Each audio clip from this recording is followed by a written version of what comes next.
Hello, everyone. Welcome to Season 3 of Adventures in Norvald. We're playing a homebrew Pathfinder 1E campaign set in a land of ice and snow. So let's introduce our resident heroes. Dave plays our human rogue, Angelus. Ad plays our half-elf ranger, Ulf. And Lee plays our half-elf cleric, Giles. We start the campaign in a place called the Ice House, just outside the boardwalk of a place called Piant, a city that the party have been exploring in. A bitter chill wraps itself around you as the chains of the ice house ascend into the darkness. A shrill shriek pains your ears, and the chains begin to drop, one by one. Clank, clank, clank. The small light in the room glistens off each of the meat hooks on the end. Lovely. You guys are in combat. The chitin has just gone, and Ad, it is your turn first. What would you like to do? Oh, pressure. Can I see the chitin, can I now? So at the moment you can't see the chitin, you just see the chains sort of dangling down. They've gone up and down, be getting closer to you each time. And the chains that were at the far end of the room are now basically hanging over you all. The chitin, last time you guys shot a light arrow into the air, but it kind of sailed by. The light that you have emanating from the ground is too low. It's quite a high ceiling, so you've got like really 10 foot of light from the Ion torch. With Lee's spell, you've got about 30 foot of light, but there's something unnaturally dark about these rafters. You're gonna really need to light these up in order to see this kite, and it's quite hidden at the moment. Does Dancing Lantern, does that just follow me, or can I send it places? Or? Oh, let's have a quick look at that spell. I thought I think it just could follows send it places, but let's have a look. Oh. So you can. I thought it was a 5 feet. Yeah, so you can animate a lantern in order it to follow you. The lantern floats at shoulder height and remains within 5 feet of you, no matter how fast you move. It just animates one lantern. Oh, okay. But I can't send it anyway. It stays with me then, does it? Yeah. Yeah, pants. The other thing you could do is... I'm just wondering whether you could do anything. So it just orders it to follow you. Yeah, no matter how fast you move. So it will always remain within 5 foot of you. Of you. Yeah. Okay. I won't waste that then.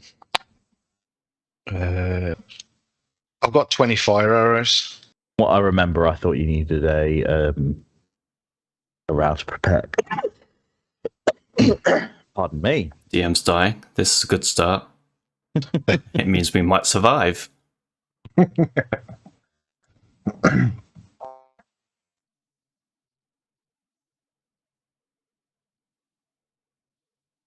So you would have to use, I would say, if you've got a, I'm going to say you could use a swift action, so you could use one per turn in order to light your arrow. So you would be able to light and fire in the same round. Okay, I'll light a fire arrow then. Yeah, cool.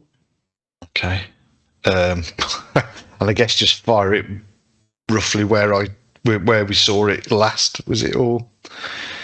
Did we see it? I can't remember now. Yeah, you did see it when you lit it up. You were able to see it. Not a problem.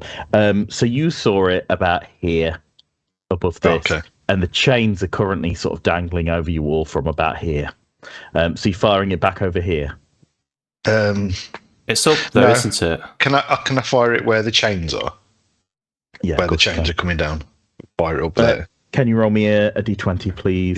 So the flame flickers off the arrow, and you can see in the dim light around, particularly those of you with some form of dark vision, which I know or low light vision, which I know both the half elf characters do have. You can make out just the form, the twisted female form of the kite, just pinned against the beams, like clinging onto a chain, a beam, and sort of weirdly contorted up there. You can see like the blood just dripping down her face as she's clearly feasted off that corpse that came up just before the fight. So yeah, now you fired your arrow. you know that she's up there, and just the brief flicker of the flame just keeps it going, and you can see a little bit of light up there. So now you all know where she is. Add anything else you want to do with your movement? What about Baldric? Oh, yeah. Baldric. I think you had him guarding outside. I shall leave him guarding outside for now. Okay. Yeah. Can I move after an action, or did that have to be before? No, that'll be a full round action that you've used to light it. Of course, yeah. Okay, right. Cool. I'll say you've used your movement action to reload. Yeah. Dave, your turn. Cool. What's Angelus gonna do? I'm going to pull out that glowing orb out my bag, have it above me. Oh, the Ian torch. Yeah, Yes. it's already out, isn't it? I thought you already had it following Did I you. do that last? Yeah, that's why it's lit around you. That's why you've got such a little pebble. So they lit up a few different arrows and fired it around the room, and that's why so much of this place is lit up. And your Ian torch is just sort of hovering at the side of you. Cool. Okay, right. Well, in that case, I can see where this thing is, can't I? It's partially concealed, so you take a little bit of a penalty, but I'll do that on my end. But yeah, you can see the outline of it pretty much. Okay, I'm gonna throw envy at it. Cool. That sounds like some sort of insult, doesn't it? Rather than. No, I was going off here. D20 plus my 44 range. There's some serious technical difficulties tonight. Mate, what are you doing? Nothing. Right. I don't know if it's just Skype at this point. Okay, so D20. That's 12 plus my 44 plus 3, is that? Yeah. Yeah, 40-foot range. Yeah, plus 3 for you. 15 in total. 15. Let's have a look if it hits Our Lady Chiton. 15, I'm afraid, is a miss. You throw it at her, and you just hit the beam, and immediately MV ends up back in your hand. Ready. So that is your turn, unless you want to move anywhere, Dave. I might take a strategic step over here. That's where the blood spot is. Okay, cool. That's fine. Me done. Nice one.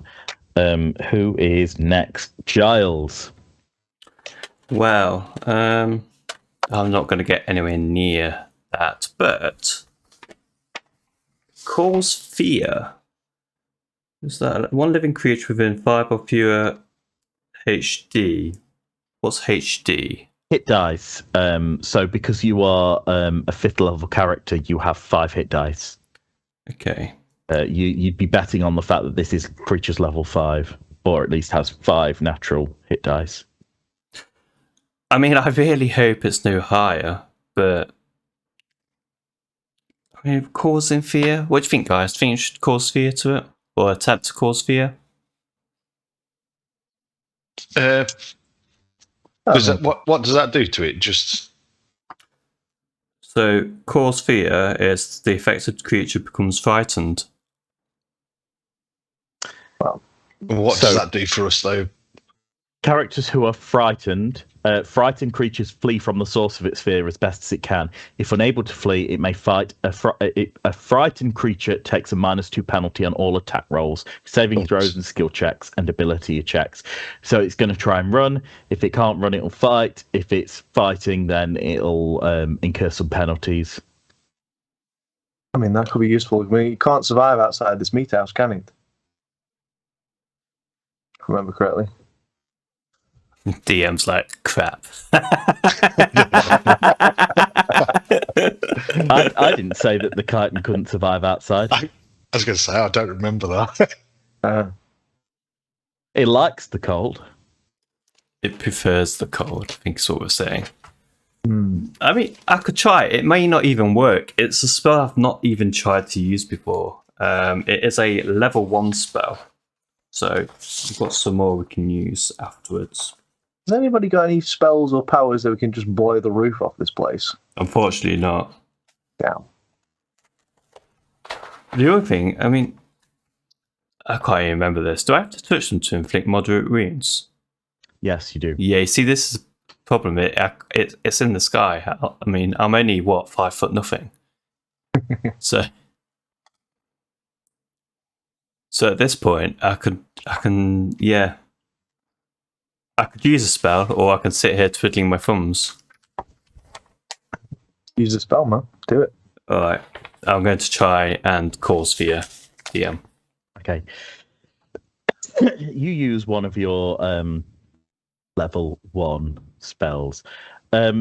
This creature has a bit of spell resistance, so for you to attempt to use this on the creature, you're going to have to bypass its spell resistance. When bypassing a creature's spell resistance, you just roll a d20, Lee, plus the level you are. So d20 plus 5 to see if you pass this creature's spell resistance. Okay, 15. Cool, 15 in total. No effect. Damn. The spell just bounces straight off it. Anything else you want to do with your turn, Lee? Any movement, anything like that? Yeah, I think I'm just going to move myself back here, just nicely there, next to Angelus there. Cool. Anything you want your bloody skeleton to do? Ooh, could my skeleton climb the side and attack it? If you try, you'll have to do a roll. Try to climb the wall or one of the chains? One of the chains.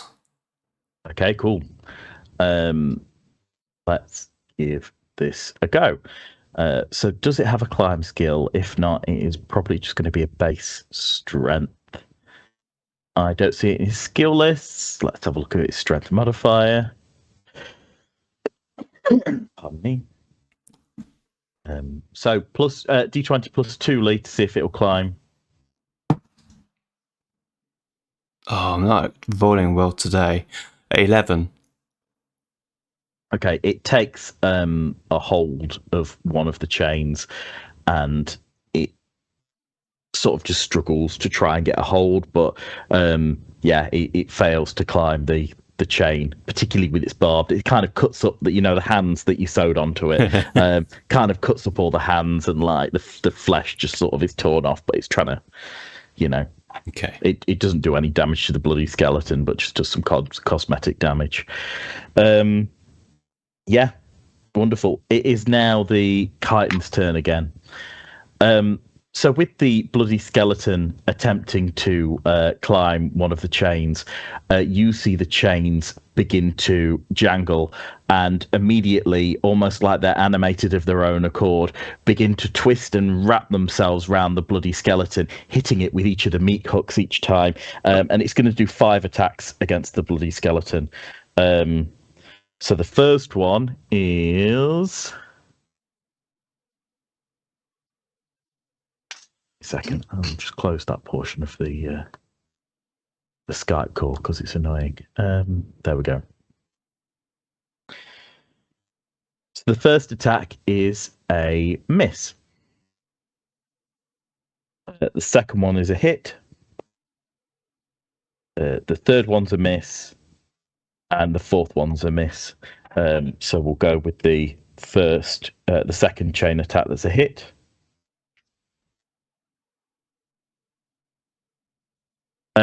It does 7 damage against your bloody skeleton. Now, Lee, your bloody skeleton only has 6 damage, and when undead creatures go to 0, they die. Your bloody skeleton, however, will only completely be removed. Pardon me. Will only completely be removed from battle if it dies on blessed ground, or if some sort of holy is applied to it, or bless is applied to it. Essentially. So whilst it's been ripped apart and it's being taken out of this battle, I believe it is, and I'll just have a quick look. As this creature is deathless, it will return to unlife 1 hour later. Okay. at 1 hit point and then resume its fast healing. So your bloody skeleton is ripped to shreds and is just a bloody bone pile on the floor, but I wouldn't worry because, it's just been taken out of this battle. Okay. Cool. So yeah, quite a scary move there. Ad, your turn. Can I summon a nature's ally at level 2? Yes, of course you can. So I'd like to summon a giant spider, please. Nice. You summon a giant spider to the field. I will quickly find an asset for that. I think spiders are in Dungeon Master Essentials. If not, I will find the nearest closest thing. There we go. Nice. And I summon a giant spider next to you. Now, because your spellcasting level is, I believe, 2, you only get it for 2 rounds, Ad. Okay, yeah. It does say that on the spell, doesn't it? On Yeah, your it does say, tab sheet. yeah. It does say 2 rounds, right? Yeah, that's right, yeah. Yeah, cool. So yeah. So it will go at the end of this turn. And yeah. You'll get it for those number of rounds. Who is next? Dave, Ad, do you want to do any movement or anything like that? I will, yeah, I'll back up just outside of the door. Coward. That's right. Looking through. Nice. So while Ad's leaving the ice house, Dave, it's your turn. I could have shut the doors behind me. Thanks.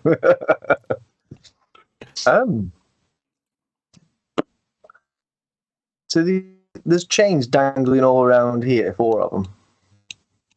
Yeah, there's 4 of them, 4 chains dangling Is there anything around here. Is there anything I can attach these chains to? Is like these boxes, are they like within reach? Like heavy things to like ground them? Yeah, they're dangling meat hooks, so you could try and do whatever you like. I'm going to regret this, aren't I? I'm just going to put the chitin on the token layer so you can all see where it is. So it's 4 chains are like scattered here, here, here, and here. That's where all the 4 chains are. Okay. But in terms of reach, they're all able to access this skeleton here. Okay. So if I grab the chain that's like over here, around here somewhere. Yeah.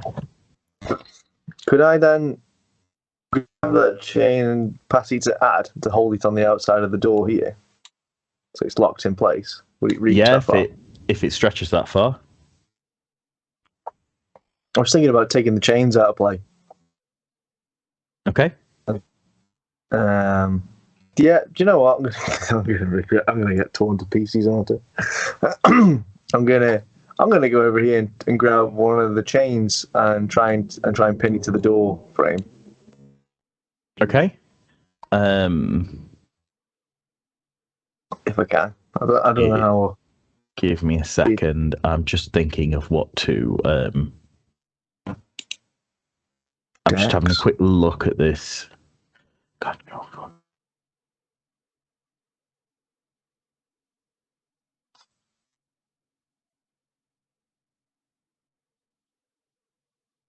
DM's thinking.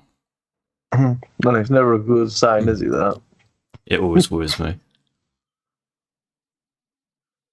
It's like this deadly silence.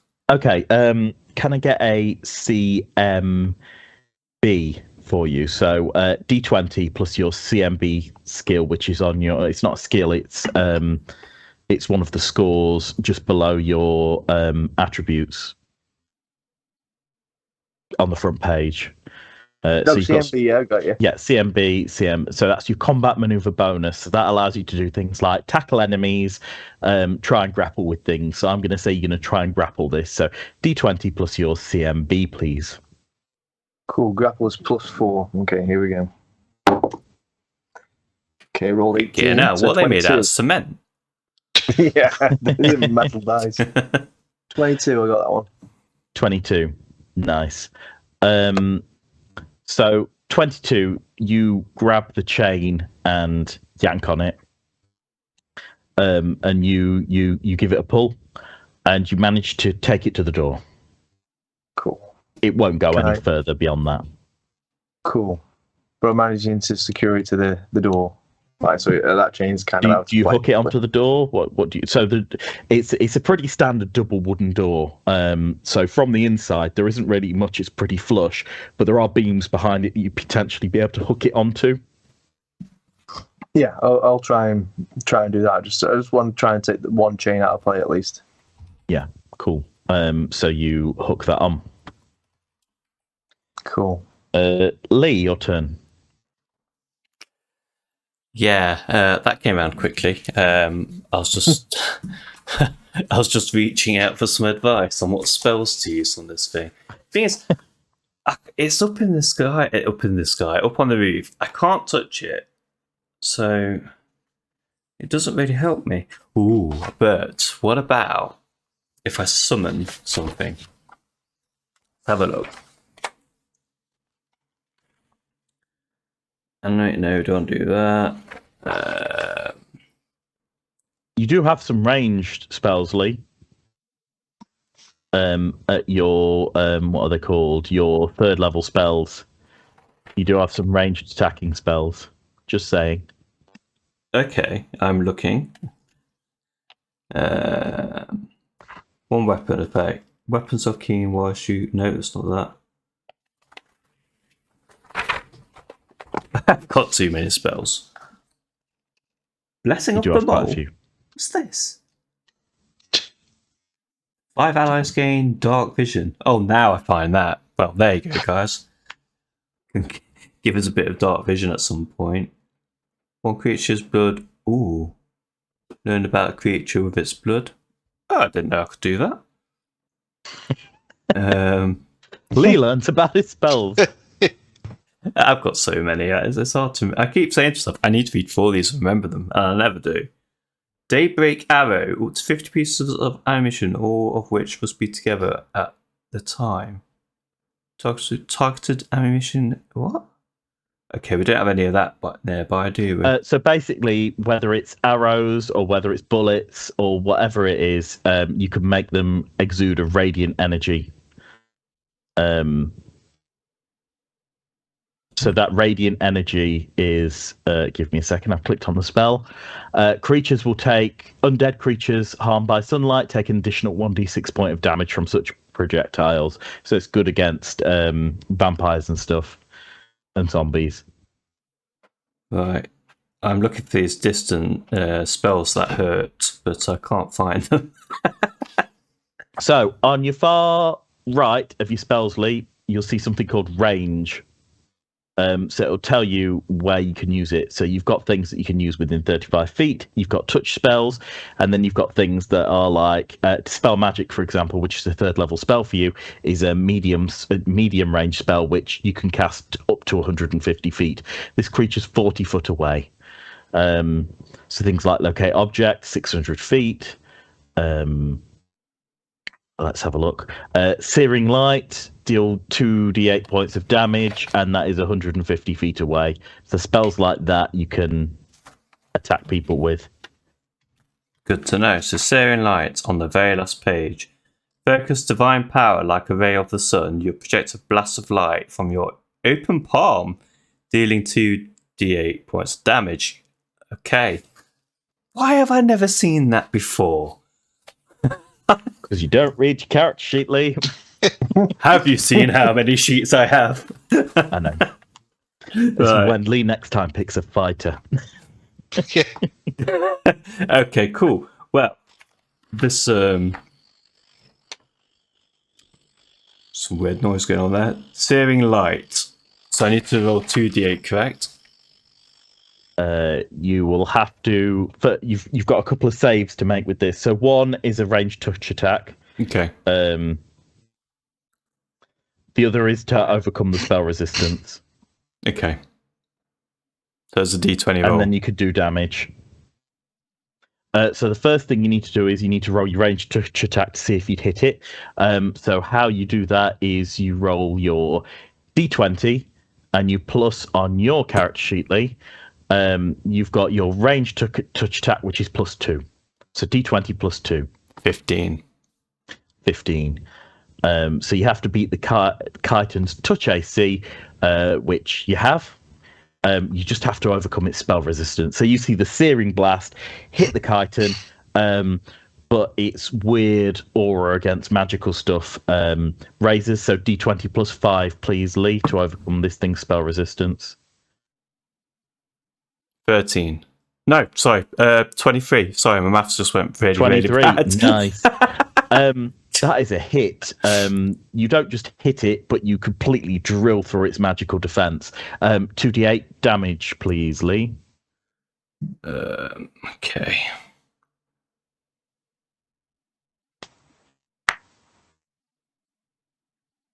Yeah, that's got 4 sides. Right.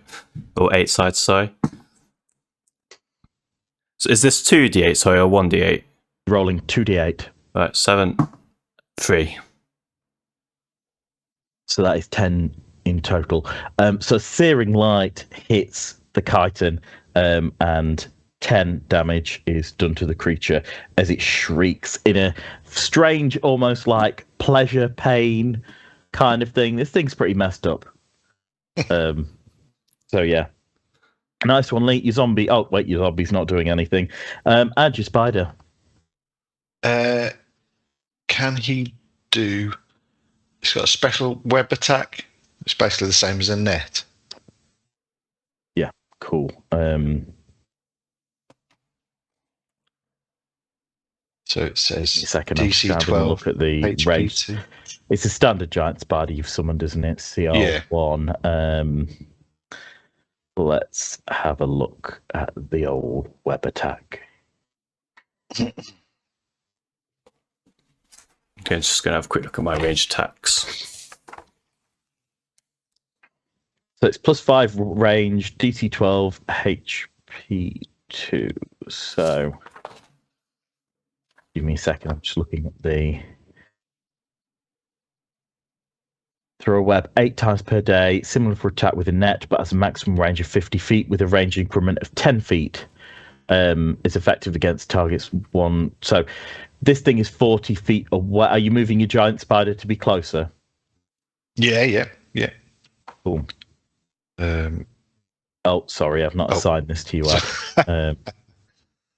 Give me a second. Is that it there, is it? Give me a second.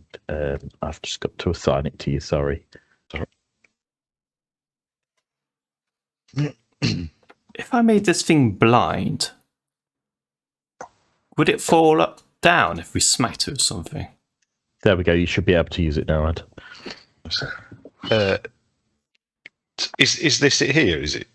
Yeah. Yeah. That's the chitin. So I'll move it pretty much just nearly underneath it, yeah. Yeah. Sorry, what was the question, Lee? If this creature was to become blind for any reason, would it struggle to stay up high? You don't know how it's staying up, but it may make it difficult for it to move around. Okay. Because it's difficult to climb when blind. So use your web attack, add D20, and it's not +5 because of the range increment. It's D20, so it is... It's -2 every 10 feet, or -1 every 10. It's -1 every 10 feet. So 40 foot away, it's D20 +1. Okay. Oh, Jesus, 7. 7 is a miss, I'm afraid. So it just sticks to the wall and it just completely misses the chitin. Okay. Cool. Anything else on your turn, Ed? So if I can I still use my go, can I? Or? No, just spiders at the moment, and then it's the chitins, then it's yours again. It's just the spiders. Any further movement, or? No, I'll leave the spider there. Okay, cool. It is the chitin's go. The chains begin to twitch. The chain that you've attached to the door, Dave, springs back and slams the door shut. And it binds itself round it, actually securing it and locking it. So the door is now sealed and chained. With the other 3 chain attacks it has, who's in range?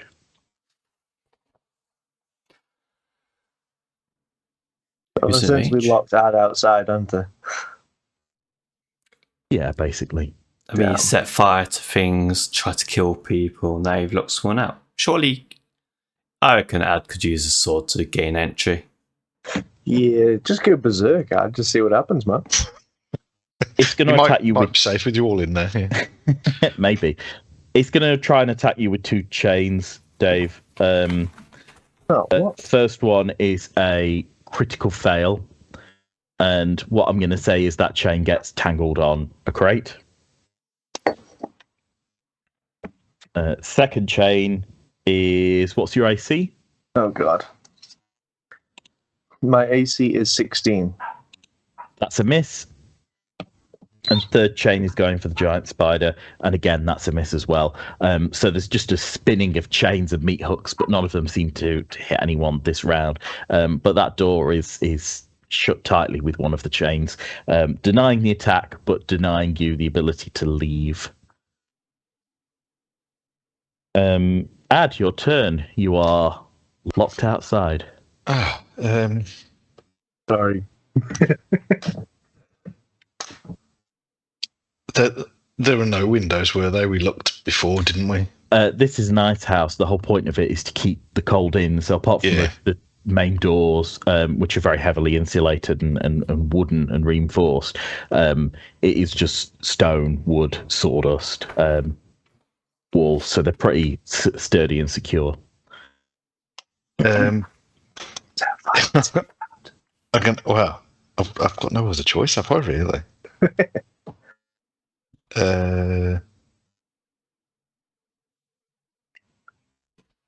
Yeah. Oh, I'll rip out Wrath and wail on the door. Yes. Nice. D20 plus your attack bonus with Wrath. Nope. Oh, nice. Is this to hit? Is it or? Yeah, this is to hit the door. Okay, so plus 7, 27.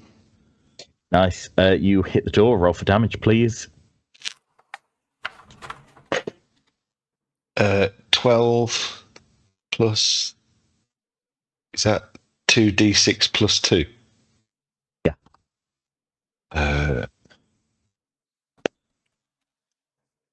17, 19, 21 altogether then. It's just 2d6 plus 2, Ad. Where's the 12 come from? I've rolled d20. Don't know why. Don't ask me. I'm tired. So that would have been. What did I say? I don't remember. Just roll 2d6 again Oh, okay. and plus it by 2. 8 then altogether. I feel like So you do some quite significant damage to this door, but you can't really break through it yet.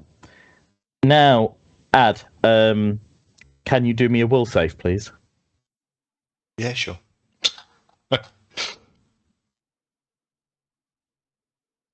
That's plus 4 for me, is that? Yeah, d20 plus 4, yeah. No. 10. 10. Yeah. I'm afraid as you feel wrath in your hands, you start to go absolutely fucking nuts at this door. You are foaming at the mouth, absolute rage. You're gonna absolutely murder this door on your next turn. That's your sole aim and ambition. You're not really gonna function well otherwise. Dave, your turn. God. I'm going to throw envy at it. I'm going to have a go at it. Okay, cool. So you're going to move closer. Have I got? I mean, how high is it? How high is it? It's 40 foot high, but as you are 5 foot extra away, it would be 45 foot rather than 40 if you're there. Yeah, cool. That is D20 plus 3 then, is it not for you, Dave? No, base attack bonus plus 3, total is plus 4 for melee. Wait, Okay. hang on, I'm an idiot. Hang on. Yeah, it's for your 40 foot range, which is plus 3. Plus 3, yeah, plus 3. 16 plus 3, so I'm 19. 19. Let's have a quick look at this chitin.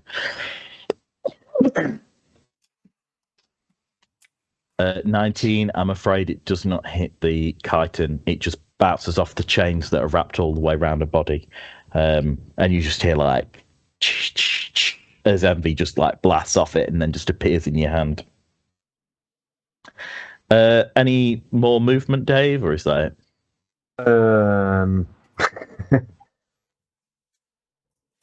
That's I mean, this is just solid ice over here, isn't it? Yeah, so that is the ice from hell that you guys were struggling to melt. It's the thing that Gunther summoned in order to keep the ice house cool because it doesn't melt, and it brought a guest along with it. Dalek.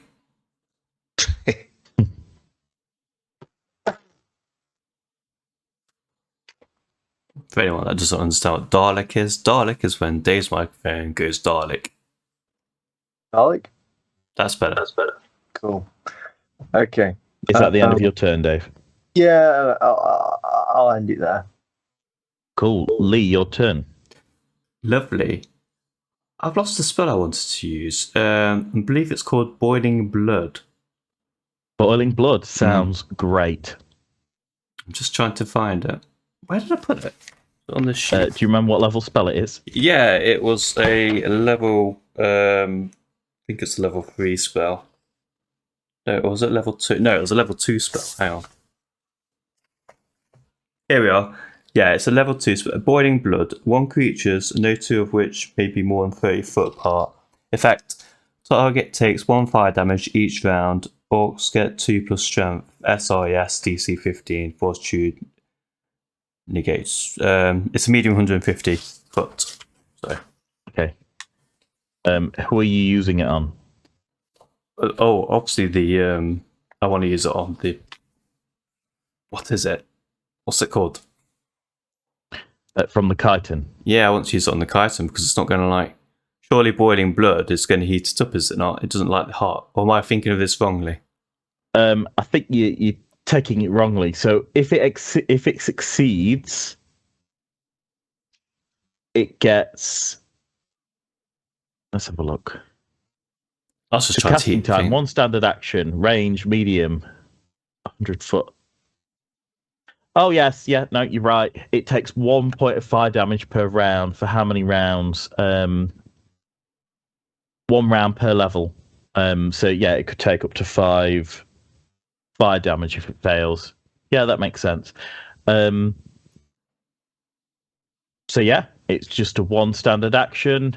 You don't even have to take a ranged attack with it, it seems, because it's not a touch attack. Yeah. Excellent. Go for it. So yeah, D20 for its spell resistance, Lee. D20 plus 5. 22. 22. Nice. That is a hit. This thing is just going to do a fortitude check to see if it defeats it, which again I think is 15. The fortitude check that it has to succeed. Yeah, DC 15. Which it fails. The chitin is on fire. So you see this thing writhing around, and it just looks like its blood's heating up underneath its neck and underneath its chains. And again, it shrieks in that weird agony, pleasure, pain kind of thing. And it takes 1 damage this round.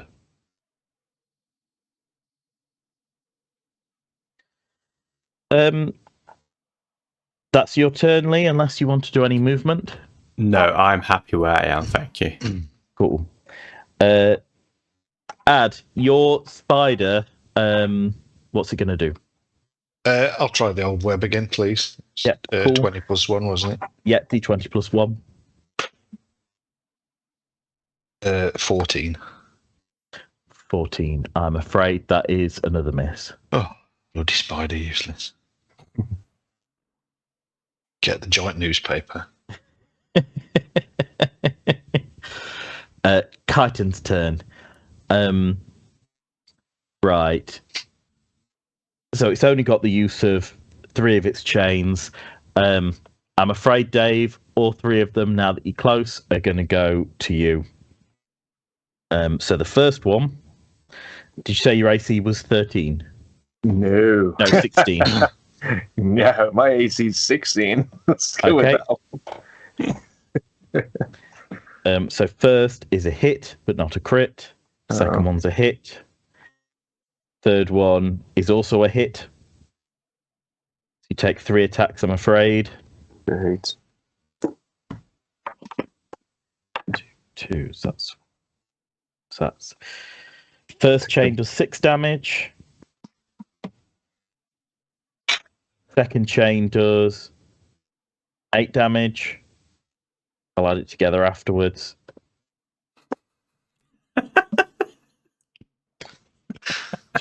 Third chain does 6 damage. That's 12. That's 20 damage, please, Dave, that you take from all 3 chains spiraling around you and just tearing you apart. 20 damage. 20 damage, please. Okay.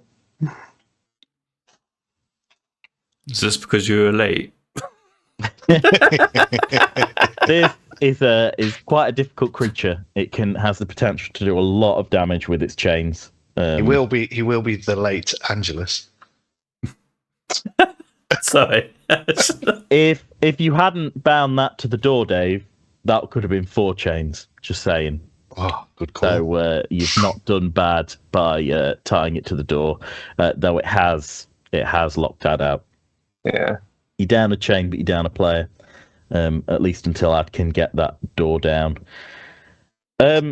Ad, your turn, and you have no choice but to go absolutely nuts at this door. Okay. D20, please, plus your attack bonus. 9. Was the attack bonus again? Was it plus 7? Yeah. So 16. Cool. 16 is a hit. Can you roll your 2d6 plus 2 for damage, please? 3, 4, 6. 6 damage in total. Yeah. Yeah, that finishes off the rest of the door. And also, you notice that whilst the other half of the door is there and intact, the chain's still wrapped around that portion as well. So you've just got enough space to get in. But blind in your rage, you're going to run into the room to the nearest creature and or person. And that is, let's have a look based on the range. Oh, no. Giles, Spider, Angelus, and that. So it's between the Spider and Dave. Can you roll me a d20, please? And if it's below 11, it's Dave. If it's above 11, then it's the Spider. Just, I shouldn't tell you this, but would the spider have poofed out of existence now? You're not bad. So it's had its one go. It's had the second go. I'm going to say it poofs out of existence at the end of the round. Oh, okay. Oh, God. Thank God. So 11 and above, it's the Spider. 10 and below, it's Dave. okay. Can you get 10? Oh, you were lucky, Dave. 18. So you bolt straight up to the Spider. Okay. And ready to swing at it at the end of the round. Well, on your next round. But if it's not there, you're going after the next closest person. Dave, your turn. Oh, I'm going to get to the other side of this room just so it's Lee that he gets next. Oh, I'm moving. Don't you worry about Can I throw my axe and then run as well? Yeah, of course you can. Cool. I'm going to throw my axe at it, and then I'm going to dart to over here. Like a sideward glance at me foaming at the mouth. Okay. I'm getting away from it. If you could either do a full withdrawal, because at the moment you're right next to Ad and he's currently hostile. So running away from him, moving out of a threatened square, triggers an attack of opportunity. So you can either decide to attack this creature and then just take the attack of opportunity. You can do that, or you can just simply withdraw and not take any attack of opportunity from Ad at all. So your choice is between attack and take an attack and run at the same time, or just slink away into the darkness. What was that a hint, Ellie? No, I was just checking I'd got the right tool selected. I just want to know that I'm just looking if I move over here. Escape routes from Ad. Yeah. Nobody's bothered about the chitin anymore. You are our biggest threat right now, lad.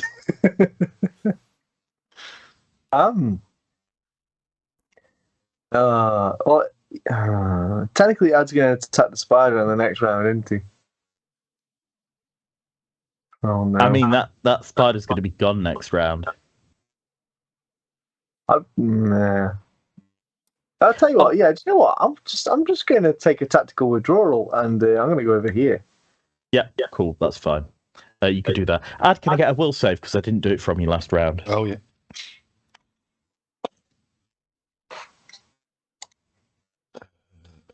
I should remember it was, shouldn't I? D20 plus 3, I believe, for you. 23.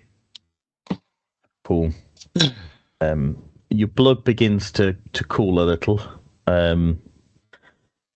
Whilst you're still under the rage, you may settle next round, depending on what happens. Right, Dave, you've had your turn. Lee, it's your turn. Excellent. So what I would like to do is move 30 feet into this corner here, but it's dark, so I don't know if we're going to hit anything on the way there.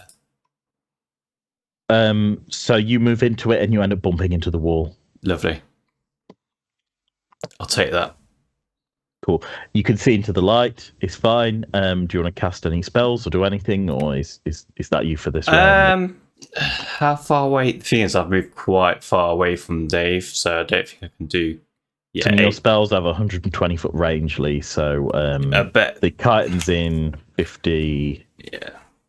So with 50 the plus 40, 90 foot the chitin's within. All right. Sorry, Dave. We'll come to you another time.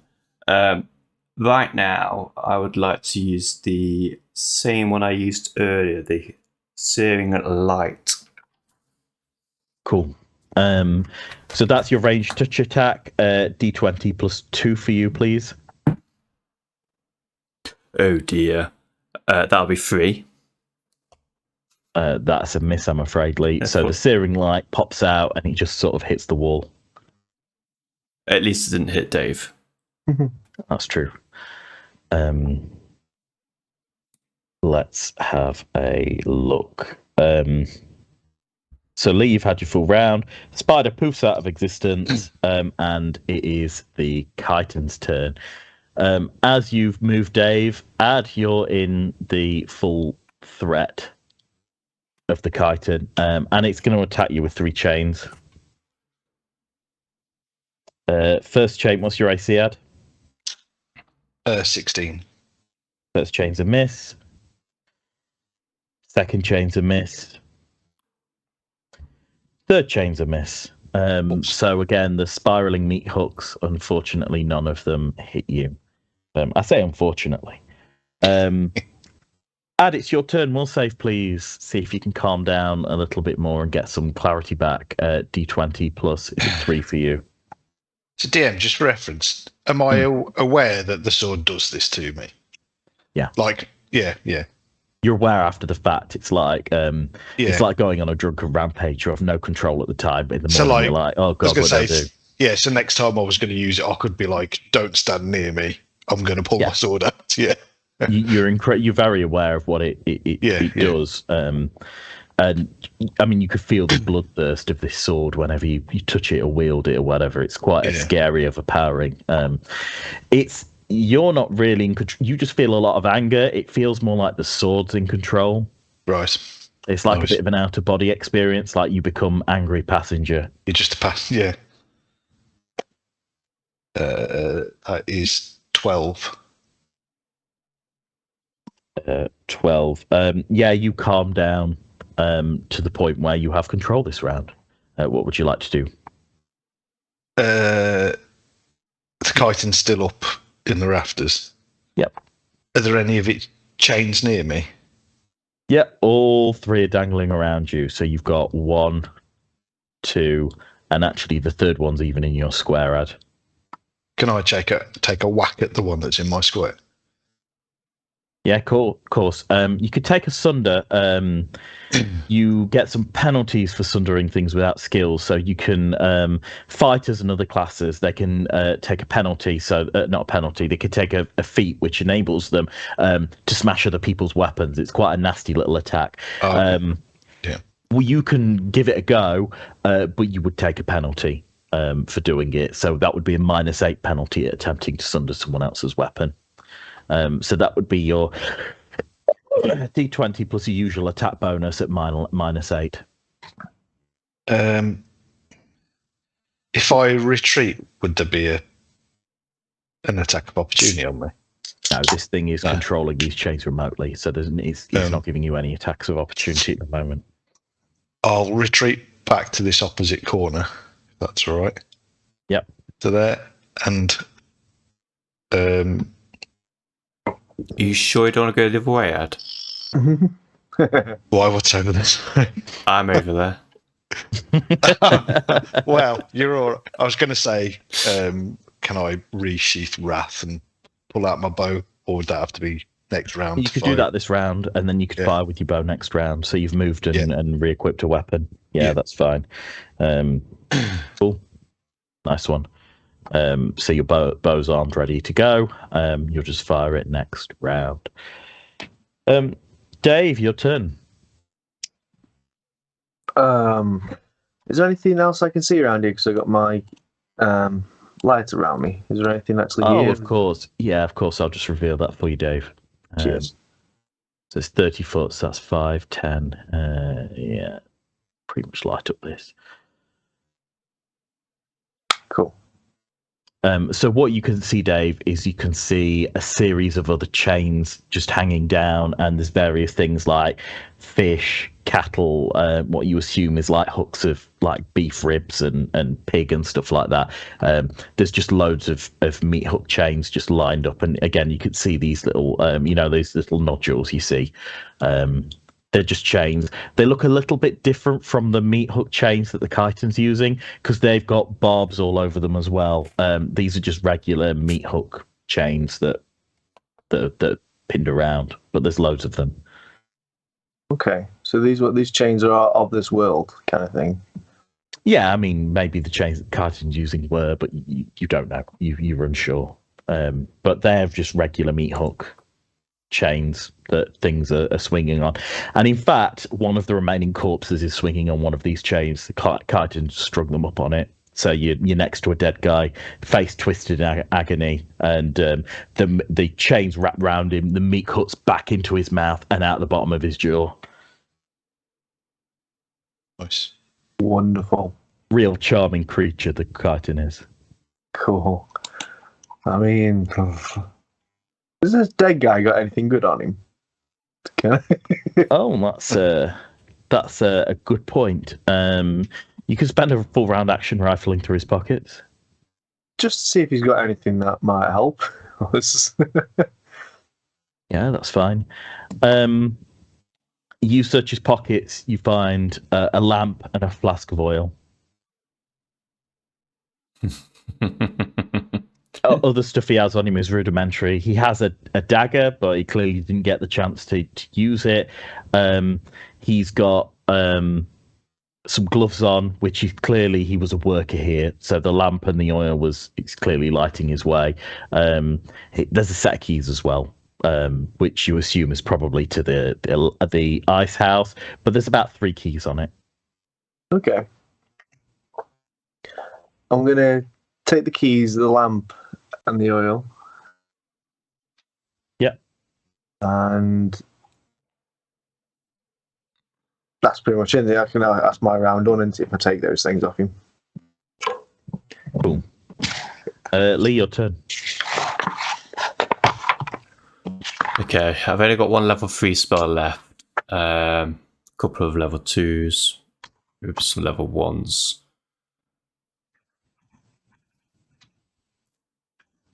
Okay, yeah, I'm gonna try my last level 3 spell on the same one I used last time. Okay. The light. So I'll roll for a d20. Yep, d20 plus 3. And I will go cry in the corner because I rolled a 1. Oh, sad times. You know what? The spell doesn't even fire, Lee. You make the prayer, the magic is in your hands, and then it's just an epic fail. It just fizzles out and you lose that spell slot. So sadly, Lee, yeah, wah, wah, wah. Do you want to move or anything like that? Yeah, actually, how far can I move from one? Is it 60 foot? Yes, double dash. Double dash, so... You're safe by me now, Lee. I'm like, yeah, for now. Do you know what? I'll actually move to add... it's a bit dark, though. I'm going to try and move myself to add in the dark.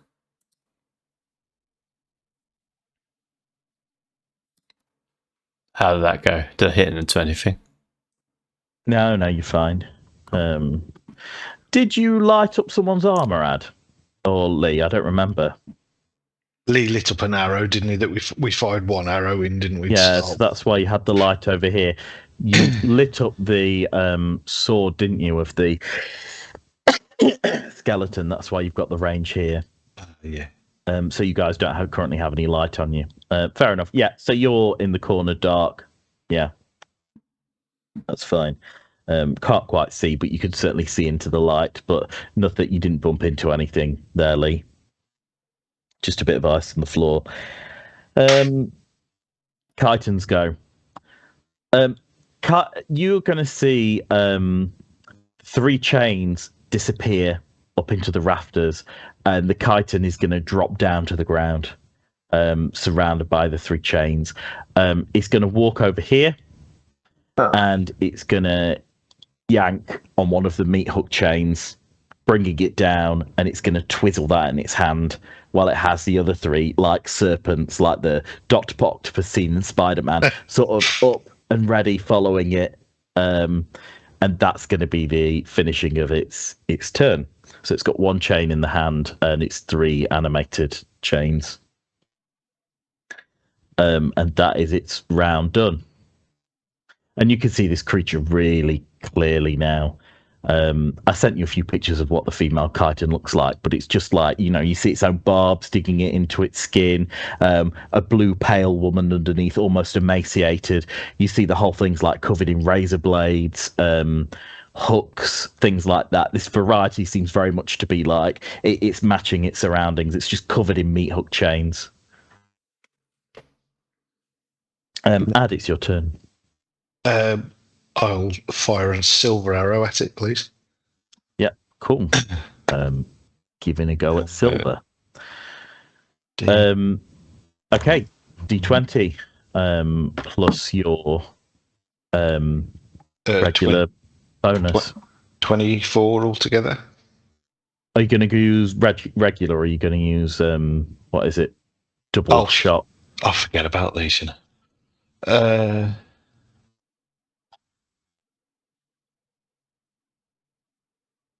Yeah, what was it? Multi. Rapid shot. You make an additional ranged attack. Oh yeah. You take a -2 penalty. -2 penalty to both attacks, but you get to fire twice. Yeah, I'll do that then. So that would make that 27 then, wouldn't it? If it was. Yeah. Yeah. So 27 for your first one, and roll again for your second attack, Yeah. please. I have a feeling that's going to miss. 14. 14. I'm afraid that is a miss. So the first one hits, and because it's silver, it bypasses the physical attack reduction that the chitin has. But Gunter warned you of this, didn't he? Could you roll for damage on this creature? 1. 1. The chitin takes 1 damage. Dave, your turn. Chitin's on the ground or chained up. Okay.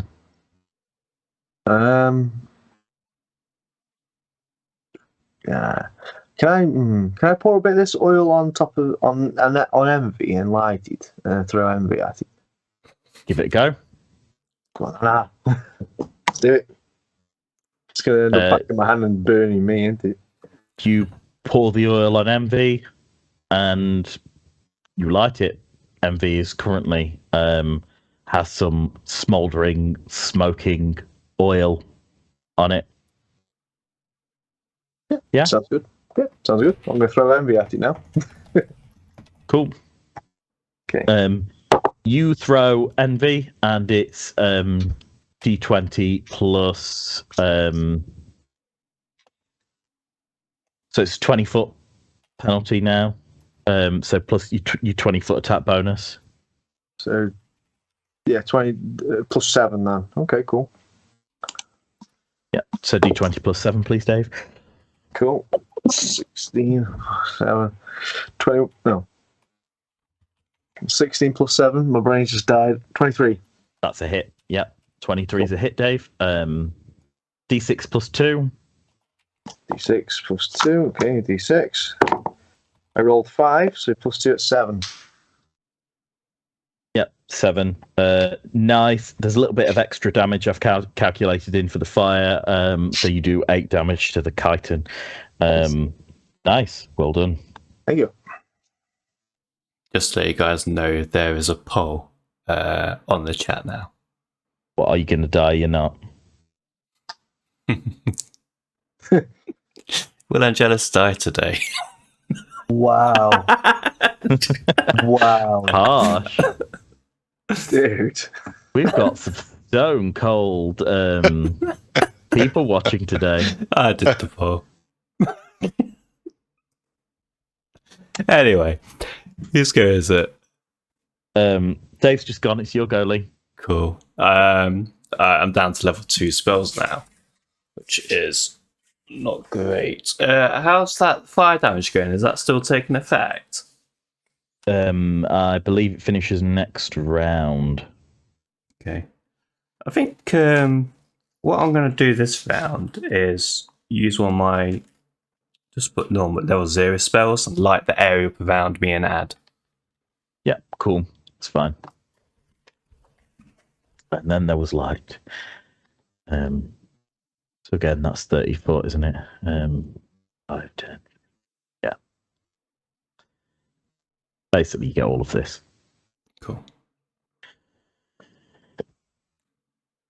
Do you animate like your armor? Do you animate an object? Do you grant the light to an object like that crate, for example, or do you just do a crate? Just the crate. Yeah, I don't want to Fine. put a massive target on us.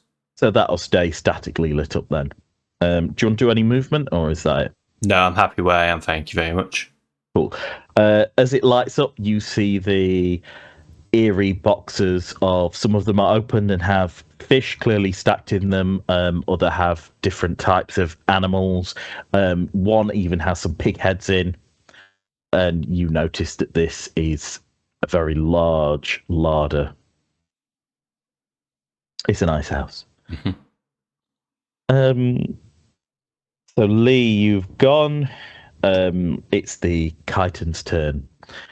So the chitin is going to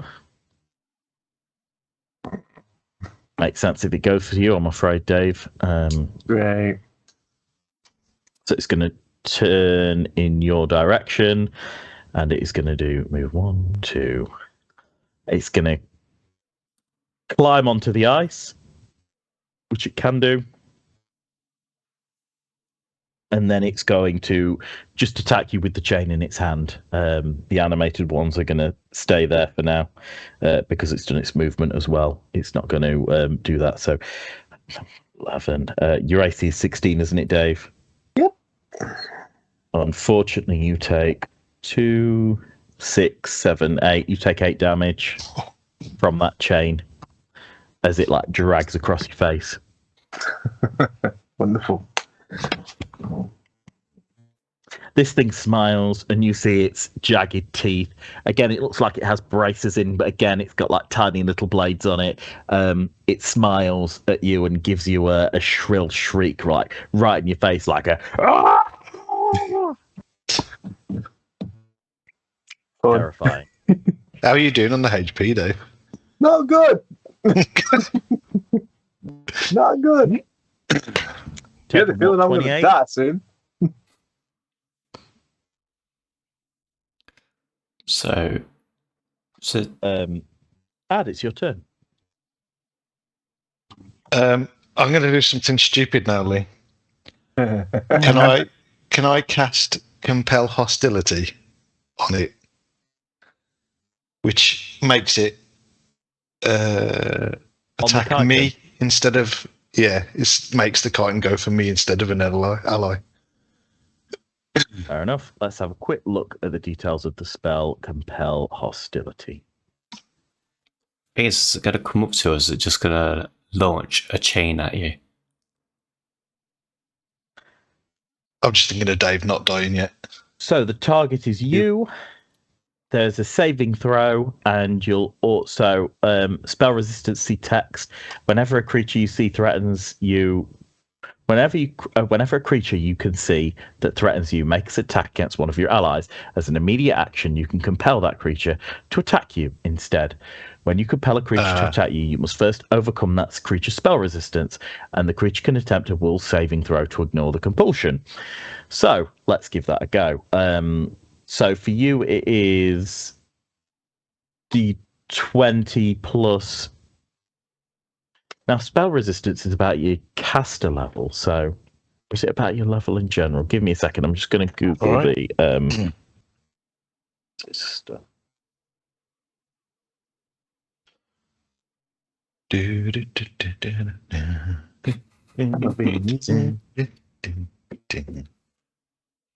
Look the on hold music. That's what you need. There we go. I'm on the field for spell resistance. It's 1d20 plus your cast level, and your cast level is 2 adds. So d20 plus 2 to defeat this thing's caster level. Spell resistance, sorry. 20. Nice. You certainly do. So the next time it attacks, so 1 round per level. So that's going to be 2 rounds for you because of your caster level, right? So the next round you can make it do a will save in order to attack you instead rather than Angelus. Yeah. Cool. Dave, your turn. Does it matter? Is it Lee's? I think it's mine, but I don't know what I'm going to do yet. I'm just deciding. No, it's Dave, your turn. Oh, is it my turn? Okay, so because I was just got empty. Sorry. Yeah, it was. I'm gonna. Is he in swinging distance? This thing now. Yeah. It's flat on the ground. It's climbed on a bit of the ice, but it's in front of you. It's within 5 feet striking range. Have you got any potions, Dave?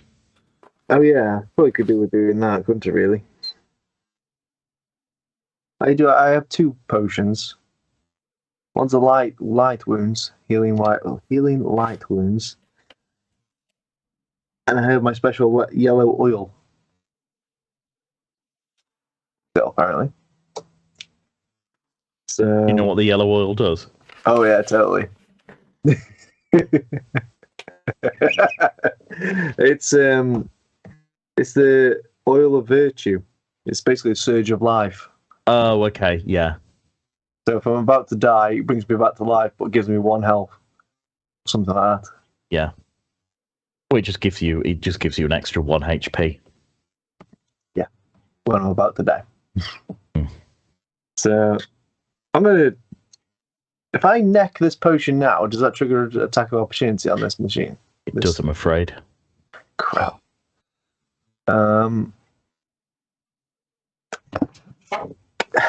With this thing, can I launch and try and grab? Because envy doesn't let me have any other weapons. Now, if I grab the chain the Mitu Clate's got, doesn't that automatically blunt it? Because envy thinks it's. You've grabbed a chain before, and you were unsure of the effect that it had on it. Like, you took it to the door, and it looked like it rendered it. At least it didn't attack you, but it did wrap itself around the door. So there was still the animation aspect of it, but you don't know how it affected its attack bonus. There wasn't. You were in the dark at the time, so you didn't really notice. But you can give it a go and see. But that chain hasn't untangled itself or done anything. Like she's grabbed a separate chain. So that's your answer. So even if I blunt that chain it's got, it's probably going to pick up another one anyway. I'm just swing at it with my. I'm going to try and grapple. Can I try and grapple and swing my axe at the same time, or is that? No, you either grapple or you axe swing. Both of them are your full action. I'm gonna have to go for the swing, aren't I? I'm gonna have to try and attack it. So I'm gonna go for a full swing at it. Yeah, cool. So that is D20 plus your melee attack, which is plus 7 to hit MV. Yeah. Oh, plus D20 7. plus 7. Yeah. Okay, that's a good job. I got plus 7 on that one because I got 9, so 16. 16 in total. Yeah. I'm afraid that's a miss. You swing for the chitin and you just glance against its chains. It's really quite heavily armored, this creature. Lee, your turn. Excellent. How far away is this creature from me at the moment? It's quite far, isn't it? It is, yeah. I could do the exact measurement for you if you like. I'll probably have to move. Is...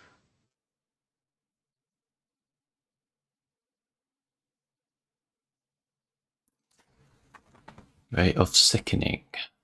70 foot from you. Okay.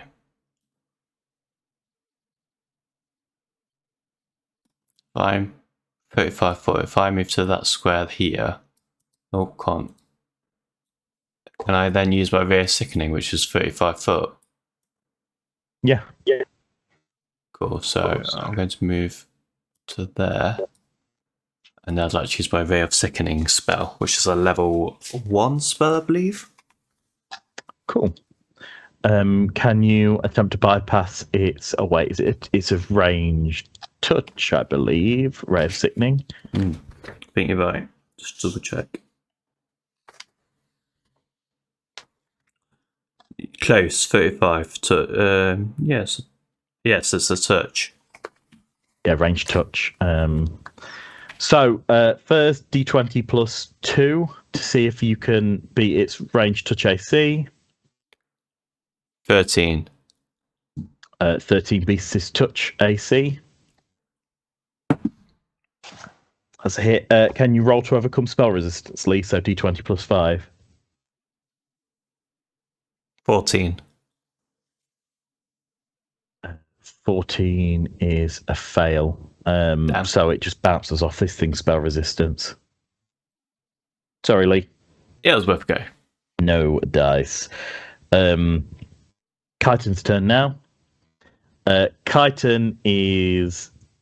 Oh, Ad, is there something you want to do? Oh, yeah. How do I do it again? It's going to roll a will save if you don't Right. want it to attack Dave. Yeah.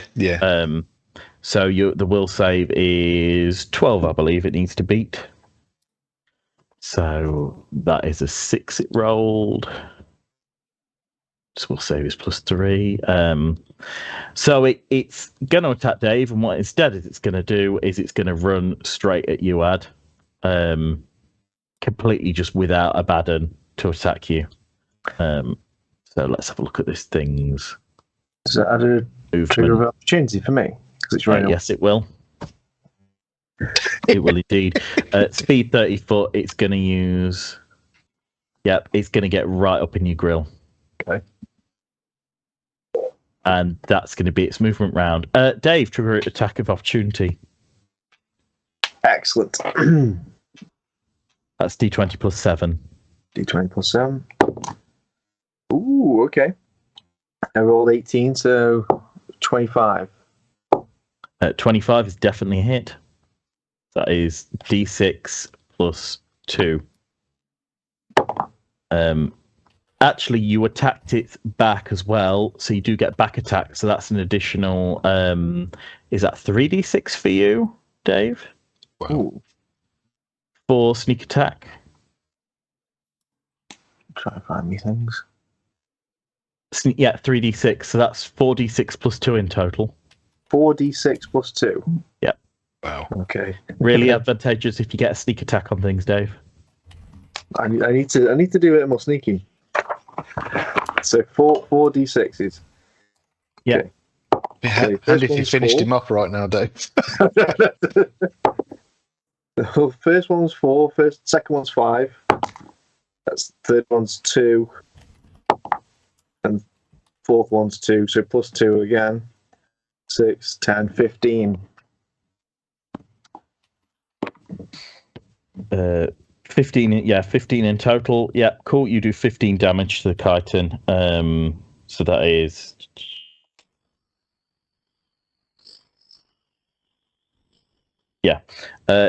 so the chitin takes 15 damage and it screams in agony. So remember, Dave, you get sneak attack whenever you attack something's back, or whether you get any other sort of advantage on it. Cool. Particularly when it would be denied. So if you move before it, or if it's denied, if it's tied up, basically. So you want to catch things in disadvantaged situations, and then you get your sneak attack. But yeah, stabbing it in the back is a good one, particularly when it's flanked, to get your sneak attack. Nice. It's how you unlock your potential. Chitin is. Now it's in your face, it gets the use of the chain in its hand. 22 is what it gets, which I know beats your AC. 6 damage. Take, please, Ad. Yeah. As the chains slice into you. Nice. Ad, your turn. I'll rip Wrath out again. Whip Wrath out even. Cool. Chuck the bow on the floor. Wrath comes out. Eerily quiet. It's quiet. Yeah. I'll swing it at the chitin. Cool. So that is D20 plus. Is that 7, Ad? Yeah. It's 15. 15 is a miss, I'm afraid. Oh, you kidding? So you just glance against the chains. So yeah. Strangely enough, though, Ad, this creature's covered in its own blood, particularly because of all the barbs that are in its own flesh. And with Dave's damage, particularly, this creature's also now bleeding, which is the effect of your sneak attack. Your sword just laps up all the blood greedily. And you notice something occur. It twitches, and you just notice that just the tip of it just grows a little bit longer, just a little bit longer. And that's all you notice. That's all you notice. Is it laps up the blood. Okay. Dave, your turn. I'm gonna try and get a bit closer, and then I'm gonna throw another axe at it because that's 60 foot. I can move 30 foot and around, can't I? Sure. I mean, you could double dash. You can move up to 60, Dave, and still have a regular attack. Oh, can I? So I can literally run up right behind it to attack it again. Yeah, people don't walk in battle. I tell you what, I'm gonna double dash all the way up to the behind it and swing at it again with my axe. Aren't your axes ranged? Well, he only has envy.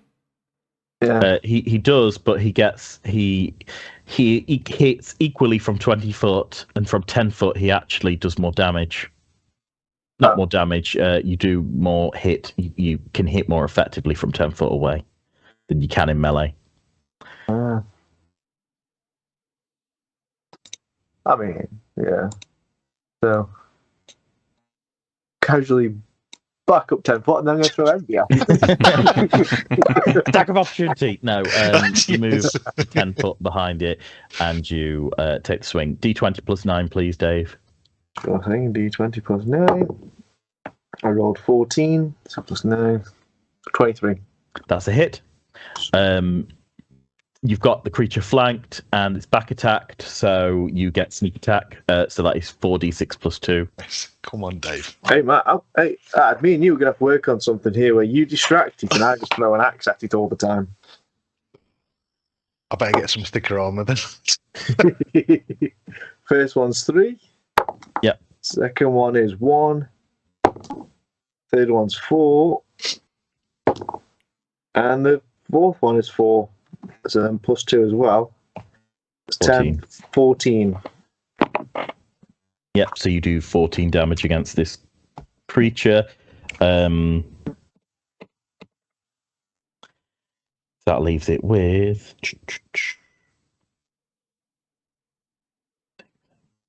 Yep. This creature's really injured. Like, just blood is just spilling out everywhere. This thing has a red, really dark red, almost purpley blood that's just shooting round about the place. And again, you feel wrath twitching excitedly in your hands as you just get sprayed with blood as Dave's axe just rams into the back of it and appears in his hand. Lee, your turn. Okay. I am going to attempt the same spell again. Hopefully I'll do a bit better this time. I forgot what it's called though. It's You're trying, is it Ray of Sickness? yeah, that's the one. So makes the subject sickened. Alright.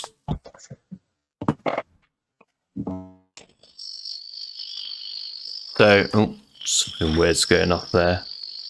You'll go Ray of Sickening. So I think Skype just stopped then. So I rolled 19. Was it plus 2 on the first one? Yep, 19 plus 2. Yeah. So 21. 21. So I'm just trying to find Ray of Sickness on your character sheet, Lee. It's level 1 spell. Ray of Sickening, there we go, found it. Spell resistance, yes. DC Fortitude, partial. Oh, it's not a ranged touch. It is just a spell resistance, and they make a Fortitude check of DC 14. So we rolled the wrong thing last time, but it doesn't matter because, you know. Okay, do you want to overcome its spell resistance, Lee? So D20 plus 5 if you overcome its spell resistance. Okay.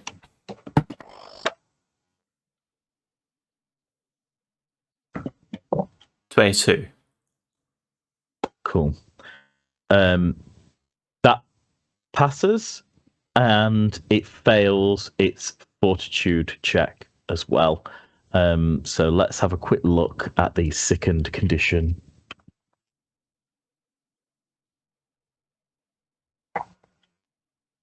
I'm correct. I think it's not going to be able to move for a round. Oh, that'll leave it up to Wrath then, doesn't it, to hang it to bits. If if I can actually hit it. Ah. Or is that a -2? Okay, so sickened character takes a -2 on all rolls. Saving throws, skill checks, ability checks. So yeah, it's going to have a hard time hitting you guys with -2 penalty on everything. Yeah, cool. So, Lee's go. It's the chitin's turn, and the chitin, as it's sickened, is going to still attack Ad, and it's going to use its full attack. It's going to use all three chains at -2. What's your AC, Ad? Is it 16? 16, yeah. First one hits. Second one misses because of sickened. And third one misses anyway. So it's just the chain in its hands. 2, 4, 6, 7, 8. Take 8 damage, please, Ad. And it's your turn. As the meat hook takes a nice chunk out of you. I'll slam Wrath into it again. Well, try. D20 plus 7. 20. 20 is... Oh, sickened. It's going to take a minus to its dex. Yeah, that's going to be a hit. Oh, this thing's hard to hit, though, if that was going to be a miss. I'll tell you it's AC after. So that's a hit, though. Yeah. So that's 6. 12 plus 14. 14 altogether. 14 Sorry. total, Roll not 2 plus 6s. 14. Okay, this thing slumps to the ground as Wrath just buries itself straight into this creature's chest. And you pull out the sword, and again, Wrath just drinks everything it can in the surrounding area. Not a drop of blood hits the floor, as you know, it all just goes into Wrath. Yeah. And you see, like, Nice. it's just getting a little bit bigger. Yeah, this thing's on the floor twitching in a chained pile. It's 2 chains, it's 2 animated chains, just fallen beside it, just twitching slightly on the ground. Awesome. Nice. I'll put Wrath away and pick my bow up if we're out of combat. Yep. Yeah, if you're making rounds out of combat, that's fine. Oh, we're out of combat. That's what I want to know. Well, you have to make the decision if you're just going to walk around normally. If not, I'll make you take combat turns. So, Dave, are you going to stay doing the combat rounds, or? I'm going to hack its head off. Okay, fair enough. Not a bad idea. Yeah, this thing is helpless, so you begin to hack this thing's head off, and you hear like, ah, ah, ah, and then the head just severs, and you just hear a massive scream of pain as this thing's skin bubbles. But the corpse just remains there, the same. Oddly bloodless, but yeah. Just a chitin with a severed head. And those chains are still twitching just ever so slightly on the floor. I'm going to take... Because we were paid to kill this, weren't we? Or we were going to get paid to kill this thing. Yeah. So I'm going to take the chitin's head as proof of death. Yep. And is there anything else on this? Is there anything that we can loot from this corpse? There's the 2 chains that have been dancing around that look strangely different from all the others, that are still twitching slightly from the floor. But other than that, this creature doesn't have anything on it. Can I grab one of the chains to see if the hook kind of blunts? Just out of curiosity, just see if it just touching it would blunt it. Okay. So you go to pick up the chain, and immediately envy appears in the hand in which you were going to grab the chain. Cool. So I can't grab the chains if I wanted to. You could try with the other hand. Yeah, I'll try the other hand. Or envy switches hands. Okay. Can I try and touch the chain with both hands? Yeah. How? What sort of hand motion do you do? Like Envy's in the sunlight trying to touch like that. Okay. Envy appears in your outstretched palm to bar both hands, essentially, from touching this chain. Of course he does. Cool. I'll take it as I can't touch anything else. Does it not turn and give him a slap in the face? No, it doesn't. It's a jealous weapon. Very. Okay then. Well, I'll just try and loot the corpse and then take my head. Cool. Nothing else on it. Do you want to appraise these chains, though, Dave? Yeah. I'll praise them. Yeah. See if they're anything good. And my praise is 7. Okay. Cool. D20 plus 7, please. I rolled 7, so 14. Okay. Chains look definitely more deadly than your standard spiked chain. There's something about these meat hooks that is just odd. The fact that they're still twitching, the fact that Envy doesn't want you anywhere near them, where normally when you hold like a fork, it just blunts it or breaks it, or when you hold another normal weapon. You have yet to try and hold a weapon like Wrath, but with normal weapons, it just breaks it. With this, Envy just seems to not want you to pick them up. Okay. Can I say to Ulf, can you pick up these chains, mate, and chuck them in my bag? Please. I think they're worth something. Do I want to pick these up? Yeah. I'm trying to read the DM's face. Would these, yes, would these I'll pick them up. See Cool. what happens. Would these? You die. You're instantly vaporized. No, you acquire the 2 spike chains. Strangely enough, as you pick them up, the rest of the chain kind of falls away, and you're left with basically a meter and a half worth of spiked chain with a meat hook on the end, a few barbs on it, but there's relatively easy areas for you to hold. It feels really good, feels really effective. You're not sure how well you could wield a spike chain, but you think this is certainly like an empowered weapon. Both of them are as you pick them up. You think there's something a bit special about these from your glance. Can I get a perception? Yeah.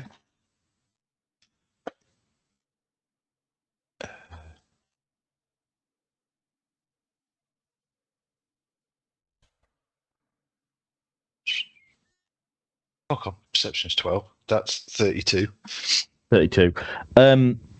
They've still got a bit of hypermobility in them, like a bit of telekinetic. There's something about them that's just allowing these things to kind of dance around. It's never felt easier for you to just like whip around with these things.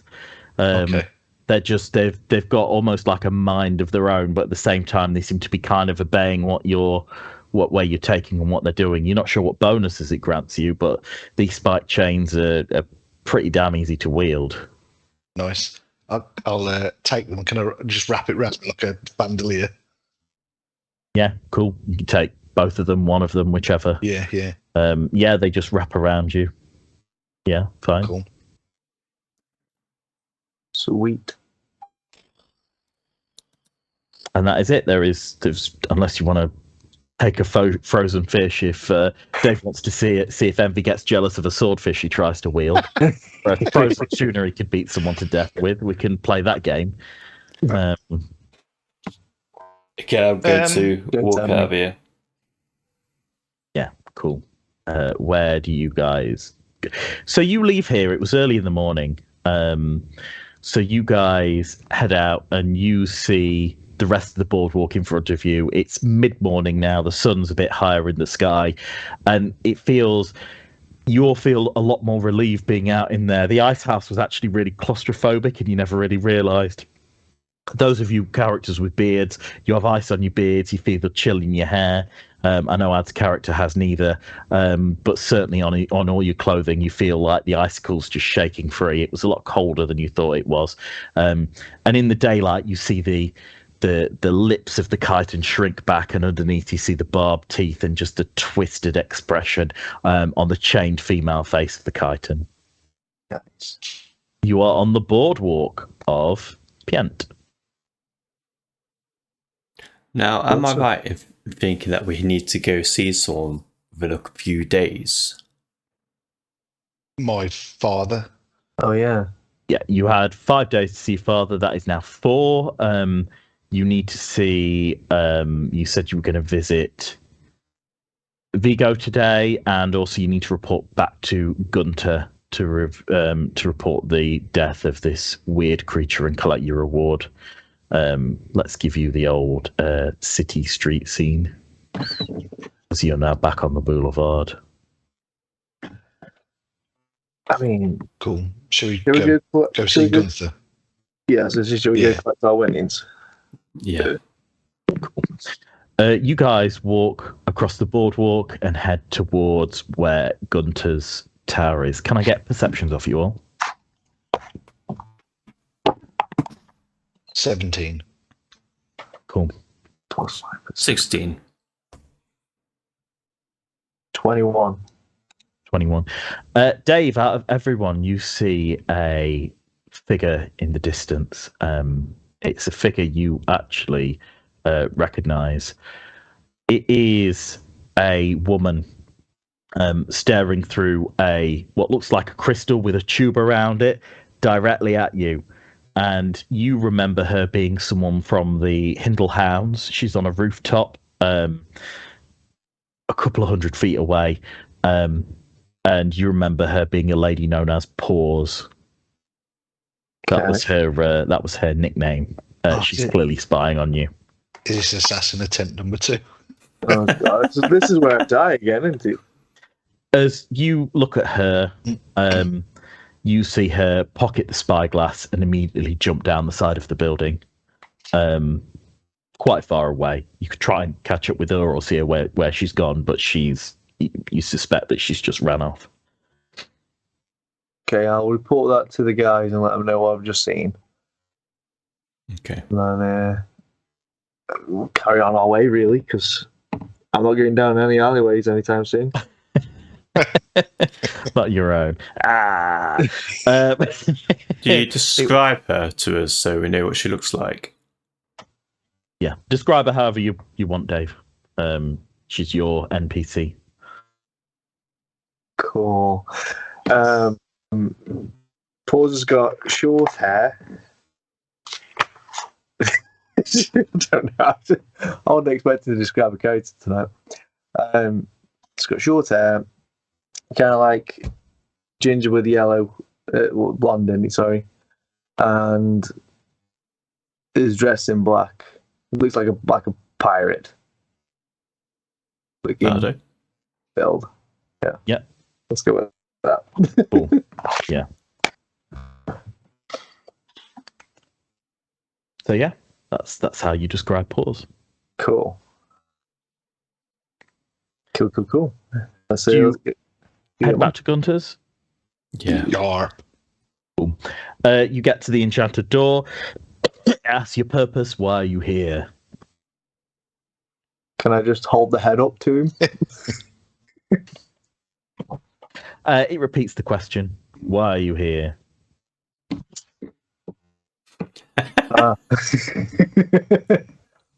Here to see Gunther? The door sort of shakes and then opens and creaks. Enter. Cool. You step inside and you see Gunter. Same place in his study. He is sitting reading a book and he's got a crystal ball in front of him and you see a variety of objects around it. And he's just there going, if I had this, then maybe but I really need an item to be able to research this further. How do I scry on these creatures? And then all of a sudden he jumps and looks at you and he says, Oh, I told that door to warn me if someone was going to enter. Oh, strange. Yes, how can I help you? We've come to collect our reward for killing the creature in the ice house. He nods. He goes, excellent, fabulous. That's wonderful. Yes, I'll certainly take the head from you. Cool. Is the rest of it still at the ice house? Yeah. Excellent. I'll be along to collect that later. In fact, and he claps his hand, and you see like a bristle of papers at the side, and he turns around and just speaks over his shoulder, and he goes, "Go get the body for me, will you?" And you feel like a presence breeze past you and go out the door. And he turns to you and he says, "Excellent, wonderful. I believe we negotiated a fee, didn't we?" Yes. I think We did. 1 million gold. He says, I believe it was 300 each. I actually can't. And he claps his hands, and again, a coin purse comes out, and he opens it, and he gives each of you 300 gold. Nice. Adding that to my sheet. Did you damage the ice house by chance? No. Oh, the door, the front door. Easily repaired. I was worried that you might have damaged the ice because, otherwise I'd have to summon some more and then another chitin and we'd have to go through this rigmarole all over again. But it's nice and easy that the ice is still there. It means I've done my job. Hopefully they won't be too angry about the deaths of the workers there, and just repairing a new door is a simple matter. I even have a spell for that. Wonderful. Yes, anyway, you guys can go now. I've got lots of things to do. Oh, Gunter, before we go, can I show him these chains? Oh, yeah. He looks at them and he says, "Oh, interesting. Enchanted chains. Did you get that from the chitin?" Yes, I did, yes. Interesting. Clearly it's left some magical effect upon these chains, and these spiked chains have some sort of proficiency. Some magical effect to them. A bit like the magical weapons you already have. I'll bet a bit weaker. Awesome. Nice. He nods. "Wait, wasn't I supposed to do something for you? What was it?" And he scratches his chin. Look at it. I can't remember. What was he meant to do for us? Can I get a perception from you all?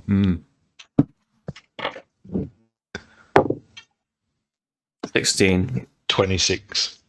What's my perception? 2 seconds. Plus 8. 25. Add, Dave, any of you speak Dwarven? I think I do. Don't I?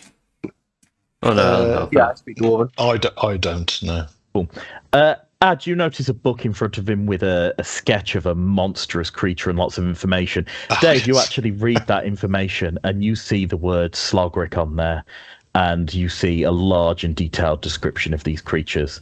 So yeah, he's been reading about Slogrics. Yes. I remember now. You were going to help us with the Slogric. No, Slogric. that's why I've been doing all this research. I'm such a ditz. Yes, in fact, I was wondering how to get hold of an item related to them, or something that would allow me to scry on them. Okay. Okay. Do you have any What would you items related to these creatures or this, this group that's going on?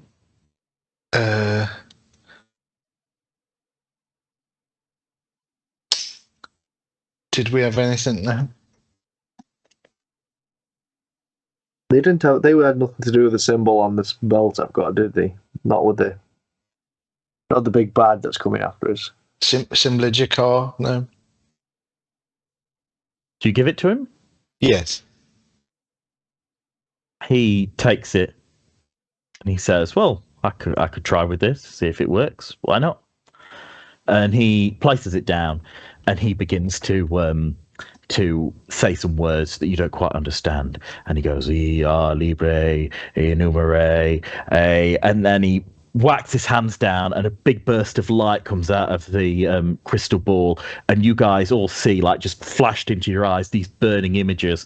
So the first image you get is like a giant swoop aerial view all over the swamp, and then all of a sudden it narrows down on a cave entrance, and as you go in, you see the fetid trickling water, skulls in it, sewage going by. You see a troglodyte being tromped over by a big one, having the butt of a spear smack straight into its head.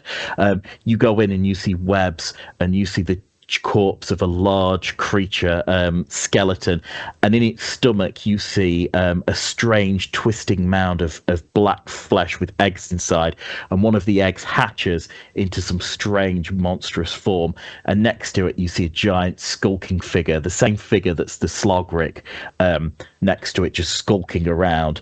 And then all of a sudden you see three others digging away underneath the city. I see. Yeah. And you zoom out and you see that it's underneath the wall of Pient.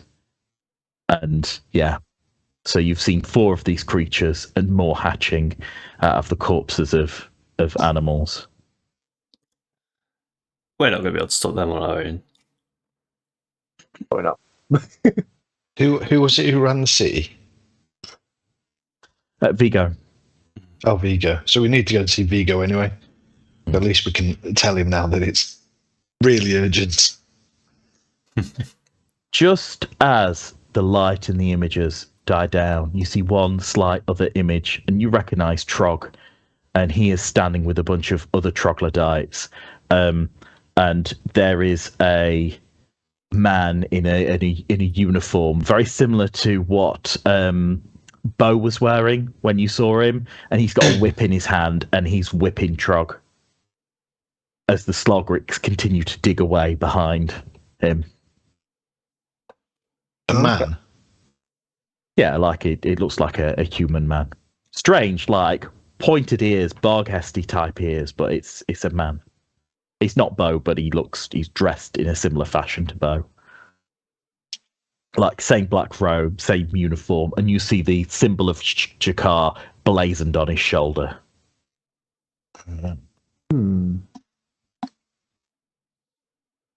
Plot thickens. Was Bo the one who's got my father? Yeah. Well, that's something to think about for next week.